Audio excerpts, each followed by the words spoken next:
es la manera que tenemos nosotros de ubicar el trastorno. Entonces, por ejemplo, si el paciente tiene un pH, dijimos, ¿cuánto tenía este paciente? pH en 7.36, ¿ok? Y nosotros estamos sospechando que el paciente tiene un trastorno respiratorio primario, vamos a buscar su compensación. Entonces, pH 7.36 anda como por acá, ¿verdad? Ajá, ¿y quién va a compensar ese trastorno? El bicarbonato. Y el bicarbonato andaba como en 29, entonces lo ubicamos acá. 7.36, 29, casi que anda como por acá. Uno dice, pues una acidosis respiratoria aguda. ¿Eh? Porque dijimos que el trastorno primario podría ser por clínica la acidosis respiratoria. Ahora, vamos a hacer un paréntesis aquí. Recuerden que nosotros dijimos, el CO2 es una variable independiente. Si el CO2 sube, tenemos acidosis. Si el CO2 baja, tenemos alcalosis. ¿Por qué? Porque es una variable independiente. Ahora, vean esto. Alcalosis metabólica y acidosis metabólica. Si la ecuación de Henderson y Hasselbalch fuera real, fuera exacta, en cuanto a lo que es bicarbonato, y aclaro, ellos nunca dijeron que era así. Se asumió en la práctica que era así porque era más fácil el abordaje. No tendríamos una curva, tendríamos una línea recta. Entonces, ¿qué quiere decir esto? Se está formando un área bajo la curva. Y ese área bajo la curva lo que nos está diciendo es que no es el bicarbonato la variable a considerar acá. Ok, y me dice, ¿qué, doctor? Pero nos orienta, sí, nos orienta, pero clínicamente nos dice que hay que hacer algo más que considerar el bicarbonato. ¿Qué pasa si yo una cetoacidosis diabética le pongo bicarbonato? Se corrige el pH y el paciente se muere igual. Entonces tenemos que corregir la causa. No tenemos que basarnos únicamente en el bicarbonato. Entonces, aquí está lo primero que les quiero decir. La ecuación Henderson y Hasselbalch y el abordaje fisiológico es orientador, sobre todo en la parte metabólica. Tenemos que tener ese pequeño detalle. Bueno, continuamos. Entonces, ¿cuál es la solución?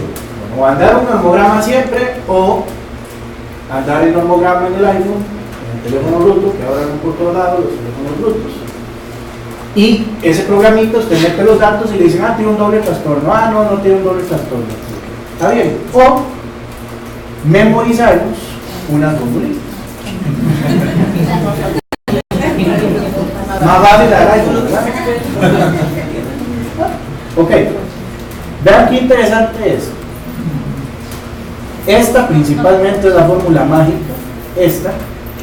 Pero bueno, si nosotros tenemos un fenómeno de acidosis metabólica, nosotros vamos a decir que el bicarbonato baja, eso nos dice, puede haber acidosis metabólica y cuál es la compensación esperada. El CO2 va a ¿qué? A bajar. ¿Ok? Entonces, ¿cuál es el CO2 esperado? Bicarbonato más 15 o 1.5 por bicarbonato más 8 más menos 2, le falta aquí. Esa es la otra formulita. O bicarbonato más 15, como ustedes quieran. Igual, si tenemos una alcalosis metabólica, va a subir el bicarbonato. Entonces, ¿qué le tiene que pasar al CO2? Tiene que subir. ¿Cuánto va a subir? Bicarbonato más 15. Entonces, supongamos que yo hubiera dicho, el trastorno primario en este paciente es una alcalosis metabólica. Ahí. ¿Cuál es la compensación? Bicarbonato más 15. 29.5 más 15 da 55. ¿Cuánto da? 45. Digamos, 49.5, 44.5, 45. Ok. Entonces uno dice, no. Tengo dos opciones. O que haya un trastorno mixto, o que no sea el trastorno primario. ¿Me entienden aquí lo que estamos haciendo? Muy bien. Entonces, si puede ser que el trastorno primario no sea la alcalosis metabólica, lo que nos queda es que el trastorno primario sea la acidosis respiratoria. Entonces vean lo que pasa en la acidosis respiratoria. Cuando nosotros tenemos acidosis respiratoria, Eso quiere decir que el CO2 sube. Para compensar, el bicarbonato tiene que subir también. Pues, ¿cómo sabemos esto? Bueno, si la acidosis es aguda, nosotros sabemos que el bicarbonato va a subir 1 milimol por cada 10 milímetros de mercurio, base 40 milímetros de mercurio del CO2. ¿Ok? Entonces vean lo que pasó acá. Este BaC2 está en 55 y base 40, subió 10, 1 milimol. ¿Ok? Más 5, medio milimol más. El límite superior del bicarbonato dijimos que es 28, más 1 y medio, 29. ¿Es adecuada la compensación? Sí. Por lo tanto, este trastorno es una acidosis respiratoria adecuadamente compensada. La hipótesis de que puede haber un trastorno mixto nos la descarga este algoritmo que acabamos de seguir. ¿Quién no? ¿Alguien no? Repito, sin ningún problema. Bueno, entonces partimos de eso, ¿verdad? Nosotros decimos, puede ser tal cosa. Voy a revisar si la compensación es realmente adecuada, y si la compensación no es adecuada por un trastorno que se me ocurrió, puede ser que haya uno mixto o que sea un trastorno contrario. Vamos a buscarlo. Ahora bien, aquí les puse unas relaciones para que veamos. ¿Qué les parece? Y les voy a cambiar entonces el panorama acá. ¿Qué les parece si todo esto es igual, pero el bicarbonato en vez de estar en 29.5 está en 35?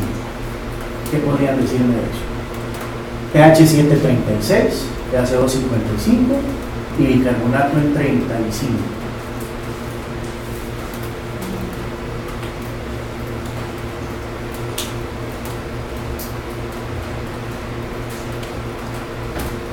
¿Qué podrían pensar de eso? ¿Cuál sería la compensación esperada para esta acidosis respiratoria? Esta. Si está en 35, ¿qué significa? Que ese bicarbonato está aquí sobrecompensando. Entonces el paciente tiene un trastorno mixto. El paciente tiene la acidosis respiratoria con la alcalosis metabólica concomitante, porque está sobrecompensando. Entonces me dicen, doctor, ¿y esas fórmulas de dónde salieron? De 40 años de estudios en perritos y en humanitos. Porque así lo quiso Dios, digamos. ¿Ok? Pero entonces está sobrecompensando. Ok, viene otro paréntesis acá. Y es el paréntesis del análisis ácido-base semi-cuantitativo o basado en el déficit de base. No tenemos historia, no hay clínica y no hay manera de obtener una clínica que diga, bueno, ahí puede haber pasado esto. Okay. Resulta que el paciente llega con estos mismos gases. Nosotros podemos echar mano del déficit de base o del exceso de base. El déficit de base fue planteado por este señor, Cigarán de Dinamarca, el mismo que planteó este normograma.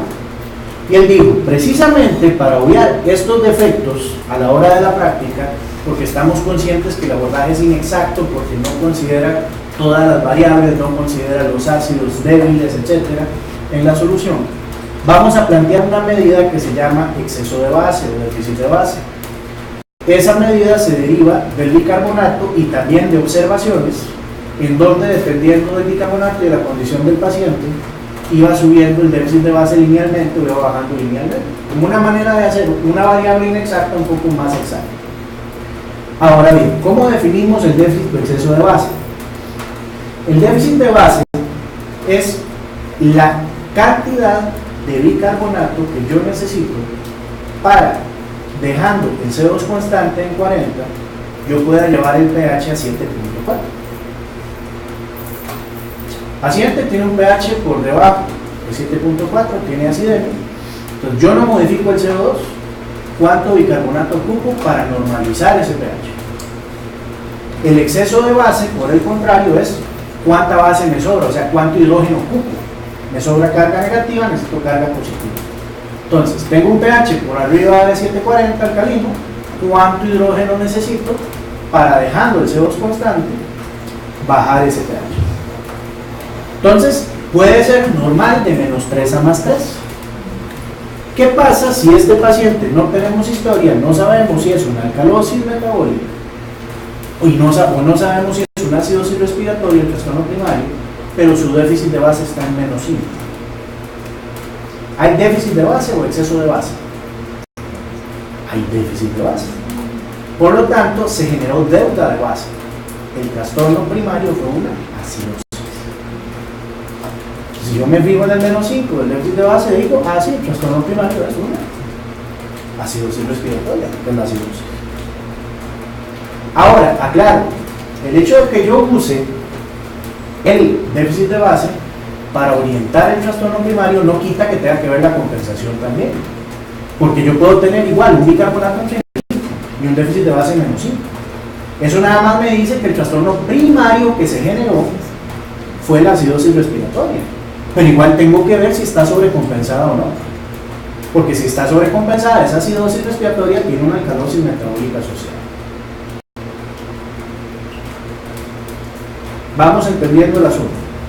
Ok, ahora, en cuanto a lo que es alcalosis, bueno, sube, disminuye el CO2, por lo tanto el bicarbonato debe bajar. Entonces, por cada 10 de caída en la CO2, pues el bicarbonato debe bajar. Si es aguda, 2 milimoles por litro, si es crónica, 4. Al revés, en la acidosis respiratoria debe subir 1 si es aguda y 4 si es crónica. ¿Estamos claros por ahí?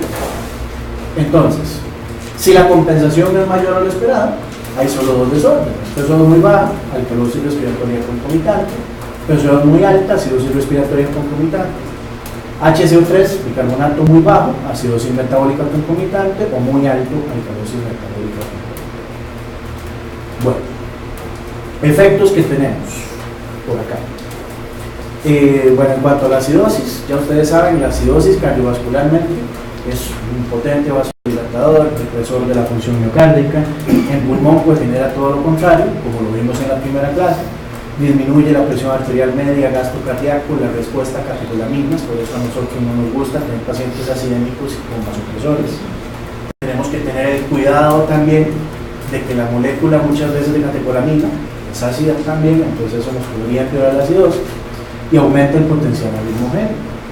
La alcalosis, en cuanto a lo que son efectos cardiovasculares, provoca más bien vasoconstricción, disminuye el flujo coronario y por ende aumenta el riesgo de vida. Respiratoriamente, la acidosis nos puede llevar a hiperventilación, disminuye la fuerza muscular. La alcalosis a hipoventilación. Metabólicamente, acuérdense, la acidosis bloquea las bombas sobre potasio alteterano, entonces saca, mantiene el potasio fuera de la célula. La alcalosis puede disminuir el potasio, el calcio iónico, el magnesio, el fosfato, y neurológicamente pues podemos tener trastornos asociados. En el caso de la alcalosis, un poquito más de convulsiones porque genera liberación de aminoácidos excitatorios, como el glutamato. Ok, ahora bien, ¿qué es esto que tenemos acá? ¿Qué es el hiato aniónico? El hiato aniónico ustedes lo pueden oír como anión gato. Entonces, cuando nosotros tenemos acidosis metabólicas, las vamos a dividir en dos: acidosis metabólicas con hiato aniónico aumentado y acidosis metabólica sin hiato aniónico aumentado o sin anión gato aumentado. Ok, esto es muy sencillo, es la suma de los cationes menos la suma de los iones: sodio, potasio, magnesio, calcio, menos cloruro, fosfato, etcétera, y esto aquí al mundo. ¿Cuál es el valor normal? Lo cierto del caso es que no hay un valor normal que yo les pueda decir hasta aquí es normal. Hay quienes ponen hasta 14 valor normal, otros hasta 10. Ya cuando nosotros tenemos un cuadro clínico, como por ejemplo una cetoacidosis de cualquier origen, siempre diabética es el ejemplo prototipo, que tiene su anión gap por arriba de 12, ya uno dice, ya debe haber gran cantidad de cetoácidos elevados que están generando este aumento de gap, que son los que nosotros no podemos medir en plan. Ok. Entonces, aquí tenemos ejemplos de que los aumenta y tenemos ejemplos de que los disminuye. Es importante recordar que el hiato aniónico se modifica más o menos un 80% por la elevación del lactato, y que el otro factor que puede modificar mucho el hiato aniónico es la albúmina. Entonces, conforme va habiendo hipoalbuminemia, hay que ir subiendo el hiato aniónico un milímetro. Esto es importante tomarlo en cuenta también. Okay, les pongo ejemplos. Con hiato aniónico aumentado, la acidosis láctica. La acidosis láctica, con los estados de choque, entonces vean acá, tenemos la tipo A, déficit en oxigenación, tenemos la tipo B, secundaria a toxinas. Este es muy característico, la intoxicación por metformina, por bisaminas. Pacientes de esos que agarran 10 blisters de metformina, hacen un cóctel de metformina y se lo toman, porque ha pasado en un intento de autoeliminación. Y la acidosis tipo D, que es otra que vemos por ahí, que se presenta en pacientes que tienen el intestino corto. Ahora, no solo la acidosis láctica va a generar esto, bueno, tenemos la acidosis de cualquier causa, enturismo alcohólico, la intoxicación por alcohol, la intoxicación por aspirina, el ayuno prolongado. Y una que me interesa mucho acá es esta, la falla renal con una tasa de filtración glomerular menor a 30 cc/min. ¿Y por qué? Porque si ustedes ven, cuando comparamos con las causas de acidosis metabólica con anión GAP normal, tenemos la falla renal. Y uno dice, ¿por qué la falla renal con una tasa de filtración glomerular caída eleva el anión GAP y la falla renal con una tasa de filtración glomerular normal no? Porque aquí todavía se puede eliminar el lactato por vía renal. ¿Okay? Entonces, dentro de las causas tenemos pérdida gastrointestinal de bicarbonato, diarrea, acidosis tubulares renales, ya hablamos un poquito de eso y se parecen mucho a los cuadritos que les puse ahí, digestiones, falla renal temprana, divisional y post-hipocamia. Después de hipocamia, una sobrecompensación y se viene el trastorno. Ahora, estas son las acidosis tubulares renales. Ustedes se acuerdan, no voy a volver por acá a la parte de fisiología, que yo les dije, esta es la porción proximal del tubo proximal, esta es la porción distal del tubo distal. ¿Okay? Entonces nos venimos de vuelta para acá. La acidosis tubular renal tipo 1 es la distal. Entonces el defecto que hay es un defecto en la secreción. Secreción que me voy a disculpar de su error ortográfico. La secreción de hidrógeno. Entonces si hay un defecto en la secreción de hidrógeno, ¿cómo va a estar la orina? Alcalina. Alcalina, porque no se excreta el hidrógeno. Y el hidrógeno que no se excretó está en la sangre. Si el paciente está acidémico, con orina alcalina. Muy bien, la tipo 2 aproximar, hay un defecto en la reabsorción de bicarbonato. Entonces, si hay un defecto en la reabsorción de bicarbonato, no hay buffer. El paciente anda acidémico. ¿Y la orina cómo va a estar? Súper alcalina. Usualmente la diferencia entre una y otra se hace por la presencia de electrolitos bajos concomitantes, pero lo más fácil es por el pH urinario. Usualmente el pH urinario aquí está en más de 5. Aquí está cercano a 5. Okay. Y la tipo 4 es muy sencilla, porque la tipo 4 es cuando hay hipoaldosteronismo. Ustedes saben que la aldosterona se produce en la glándula suprarrenal. Si no hay aldosterona, una de las funciones de la aldosterona es excretar el hidrógeno en el tubo colector. Si no hay aldosterona, no se excreta. Entonces, ese es otro tipo de acidosis. Muy bien. ¿Cuál va a ser el tratamiento? Se trata de la condición de base. Acuérdense, vamos a usar bicarbonato solo cuando el pH está por debajo de 7.2. Esto es muy importante. No usamos bicarbonato para tratar el trastorno porque lo disfrazamos. Y acuérdense que el bicarbonato también tiene sus complicaciones, como que enmascara el pH y genera trastornos intracirculares. Así lo hace. No es efecto, no es la idea entrar en esto. Ok, ahora vámonos al otro. Vamos a ver metabólico alcalosis. Entonces, las acidosis se dividen en GAP normal y GAP alto. Las alcalosis se dividen con respuesta a la sal y sin respuesta a la sal, que realmente no es tanto a la sal, es al cloruro, que es la carga negativa. Pero bueno, vean acá, ¿cómo nosotros vamos a saber si hay respuesta a la sal o no respuesta a la sal? Se puede medir el sodio urinario. Si el sodio urinario está por debajo de 25, probablemente vaya a ser esta alcalosis metabólica respondedora a la sal. ¿Y qué hacemos? Le damos solución, cloruro de sodio y se corrige el trastorno. Entre estas entran las pérdidas gastrointestinales, el uso de diuréticos y los estados post-hipercamia compensados. Okay. Ahora, sin respuesta a la sal, usualmente cuando el sodio urinario está por arriba de 40, aunque le demos cloruro de sodio no se va a corregir.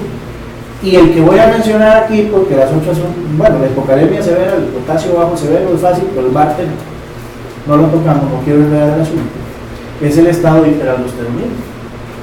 Entonces, ustedes saben que en el hiperaldosteronismo, sobre todo primario, hay una condición que hace que la suprarrenal libere aldosterona. La función de la aldosterona es excretar hidrógeno, por un lado, excretar hidrógeno por un lado, y resolver sodio y sacar potasio. Los pacientes van a ser hipertensos, van a andar alcalémicos y van a tener hipocalemia. El potasio alto. Si le damos cloruro de sodio no vamos a lograr nada, porque es una adenoma suprarrenal productor de aldosterona. Muy bien. Acidosis respiratoria. La acidosis respiratoria es muy sencillo. ¿Por qué? Porque la acidosis respiratoria se va a generar en cualquier entidad que nos dé hipercalcio. Entonces, lo que puse ahí es una lista de entidades que pueden generarnos hipercalcio. En cuanto a lo que es alcalosis respiratoria, pues vamos a poner una lista de entidades que nos generen hiperventilación.